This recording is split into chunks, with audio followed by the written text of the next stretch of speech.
We have acquired real people for this setting. These are not paid actors. Wait, I thought I was getting paid. Nope, not this time.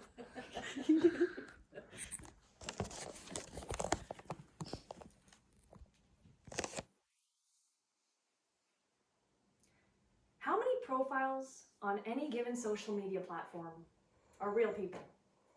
The answer is we don't know. There's so much ambiguity and freeness to the internet that it leaves so much room for manipulation and deception. And we allow our children a free access key to this unknown trap.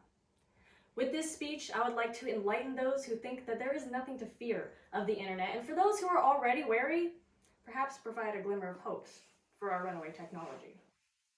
With more and more people online, there is sometimes an assumption from an older generation that dating apps are only used for casual hookups by a certain type of person.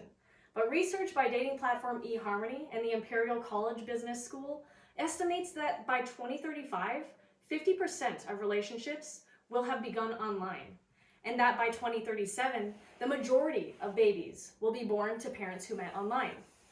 Understandably, most of you are aware of the vastness of the internet, and that literally anyone could be behind a profile on the screen. But this does not stop us from wanting our online relationships to become real, subscribing to sites, and chatting to others. Our guard should not only be up towards fake people online, but also towards the very real people that run these servers and have access to our most sensitive data. Starting this, I was not sure how deep down the rabbit hole I would go, nor where it would lead, but in an effort to understand the correlation of what drives us to communicate so heavily on the internet, and the potential harms and benefits that individuals accept the terms of when they do so, I've learned that there's a massive disconnect between the goals of the user and the goals of the server, and that this leads to some very unsettling realities that I believe should be brought to light. Despite how connected the internet alludes to being, we will take a look at the epidemic of loneliness that is felt by most of today's population, and how technology companies running these social media sites do not solve, yet perpetuate this state in their users, as its interests are elsewhere, and what the heck anyone is doing about all of this. We need to look at the fundamental factors of the internet as it stands, and how people use and are being used by them. Firstly, let us address why so many people have hopped online. As social creatures, we psychologically need to interact and be validated by others. But developing that social courage, especially under the pandemic threat, has forced many to forego and physically seclude themselves from others. Yet the need for social interaction persists, and if not met, can lead to feelings of long-term loneliness. Senior research fellow at the Institute of Philosophy at Berlin, Germany, Luciano Candillo, analyzes a special kind of loneliness that can be experienced in the network life, namely extended loneliness. She claims that loneliness, conceived of as a stemming from lack of satisfying relationships to others, can arise an abundance of connections in the online sphere, naming this phenomenon hyperconnectivity. Loneliness is a public health concern in the United States, and it has been shown to have an effect on mental and physical well-being of individuals. The COVID-19 pandemic has raised many problems in the education sectors, one of which is increasing trend towards student loneliness, owing in a lack of interpersonal connections in online learning activities. A study done by the Humanities and Social Science Community Group in London found loneliness negatively related to engagement in academic achievement. Students' engagement had a positive relationship with academic achievement and served as a mediator between loneliness and academic achievement. Students' academics are negatively impacted by the lack of engagement distance learning can perpetuate. Social relationships are essential, and these relationships that lack essential human interactions, for instance, when a simulation of emotions is replaced by interacting with a social robot, or when a friendship without commitments lasts no longer than a few clicks through a social media site. Many people seek to find lasting relationships online, but how do we know the people we are connecting with are genuine? Journal Flora Gills writes, there have always been questions about how genuine people are on dating apps. There are those who embellish their profiles in the same way you might do a CV, but there are also people known as catfish, who create entirely fictitious accounts using other people's images as their own. The exact percentage of fake profiles isn't available to us as, unsurprisingly, people who do so aren't exactly forthcoming.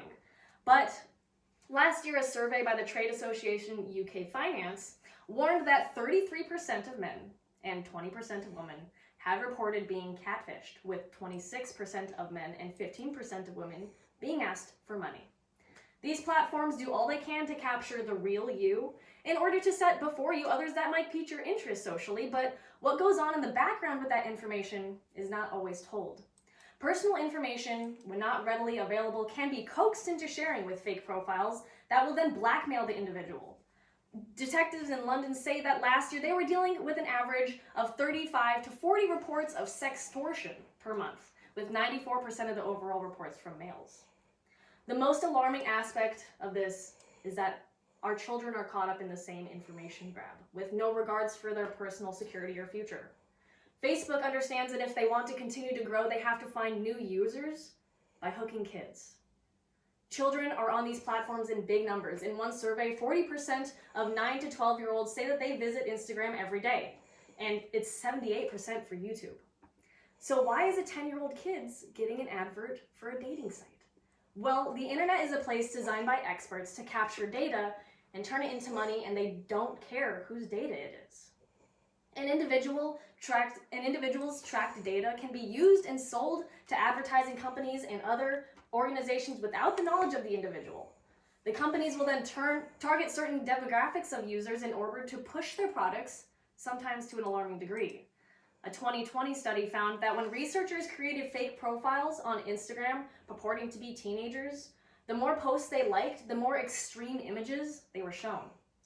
Users on Instagram thought to be 14 to 15 were shown sexualized photographs. Another teen who expressed interest in dieting showed images of extreme weight loss. But we let our kids play with the same technology every day. Technology built by programmers with one goal in mind, and that is to keep your kids to stay on the app for as long as possible. All these young women begin to consume this eating disorder content. They get more and more depressed, and it actually makes them use the app more. And so they end up in this feedback cycle where they hate their bodies more and more. And here's the thing. All of this manipulative technology, they're done on purpose. This is a feature, not a bug. A feature designed by adults who put the profits over the safety and well-being of our own children. A cross-sectional study correlating loneliness and internet addiction in children in China revealed that loneliness positively correlated with internet addiction. Specifically, a statistically significant positive of loneliness was noted on internet addiction among children with low mental resilience. Keeping them addicted, we've left our kids to be preyed on by giant tech companies while our politicians continue to struggle to understand how it all works. Tech companies are surveilling us with location tracking, conversational monitoring, and remotely activating personal cameras. They then use this data to make predictions about our lives and spending habits, then sell that information to billion-dollar tech companies. All in all, the internet as it stands is a hugely unregulated pool of every conceivable act of humanity. And I know I've brought up many issues tonight, but let's tackle them one by what is currently in place and what is here to mitigate these issues and what can be changed to help curb their shortcomings. To address the extended loneliness that is truly at the heart of all addictive social validation behavior online, experts are now monitoring users and can label an individual as being at risk of mental health predators based on their online activity. A study from Twitter showed that the highest group that expressed loneliness or sought help from those types of forums were individuals between the age of 18 and 22. Understanding how individuals express loneliness on social media platforms is important for identifying high-risk lonely individuals for providing appropriate and relevant interventions. In dealing with the epidemic of fake profiles, it seems almost impossible to get every single profile online and vet them to determine their legitimacy. But there are a few fronts on which this battle is being fought. Some tech companies have spearheaded the movement and removed fake profiles from their sites. Facebook said it has uncovered sophisticated efforts, possibly linked to Russia, to influence U.S. politics on its platforms. The social media giant said it removed 32 accounts thought to be fake. LinkedIn is also detecting fake profiles and accounts. LinkedIn says that automated defenses in their blocking system blocked 96% of all fake accounts in the period, with 11.9 million attempts stopped in the registration process. Of course, there's no definitive way to prove that you're catching all fake accounts, as Elon Musk is now finding Twitter. The number reported are based on what each platform's systems are able to detect, so it's entirely possible that false accounts are being created and not being detected in the same way. Other profiles are vetted through online watchdog groups. Some are even broadcast on TV to help masses be aware of catfish and predators online. The MTV show Catfish highlights the intimate relationships that people can have and are able to form online, even having never met in person. They work with those that reach out to them to find the true identity of the person they were conversing with across the internet. And of course, most people are aware of Dateline's investigation through the recognized moderator, Chris Hansen. The To Catch a Predator series shows many sit-down conversations that Hansen has potential predators who are caught coming to the house where they think an underage teen is alone and willing to have sex with them. They highlight the mindset of the predators and how they groom children to be comfortable with inappropriate topics, teach them how to censor their conversations, and even in some cases come to meet them in person. More than 200 men have been arrested after 11 investigations in 8 different states, and 117 men have either pled guilty or been found guilty by a judge or jury. Remember that all this monitoring can be done from any computer, and do not manifest clear warning signs when the target is a child. With all of these people taking action in their safety in their own hands, it begs the question of what the government is doing about all this to solve, and surprisingly, the answer is not a whole lot. In 1998, the U.S. Congress passed the Children's Online Privacy Protection Act, or COPPA. COPPA forces websites to get parental approval if they're collecting data from kids, but it didn't take tech companies long to exploit a loophole. You see, the only way that the law applies to sites is knowing that their user is of 13 ages or younger, so the slithery tech companies simply added this to their terms and conditions. Big tech must be held accountable, and COPPA should be replaced with a law fit for the 21st century. But American lawmakers don't need to reinvent a solution from scratch. An effective model actually already exists. They just need to copy it. In the UK, they have adopted online standards called the Age Appropriate Design Code. It is the first of its kind in the world, and it forces tech platforms to build their products from the ground up in mind, with kids in mind. The code protects kids all the way up to the age of 18, and it applies to any sites that a child might access.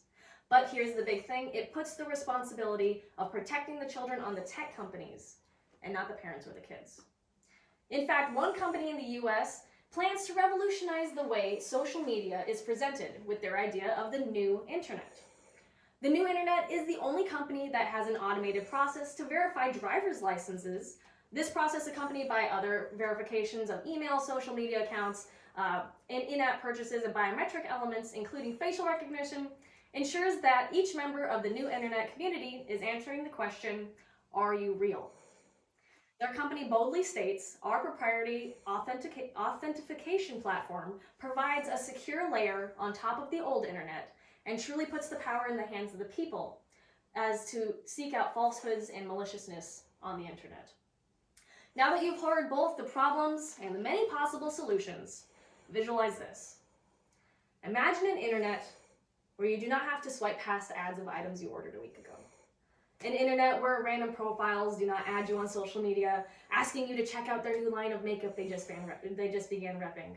An internet where children have a carved out and designated safe space for learning and information gathering.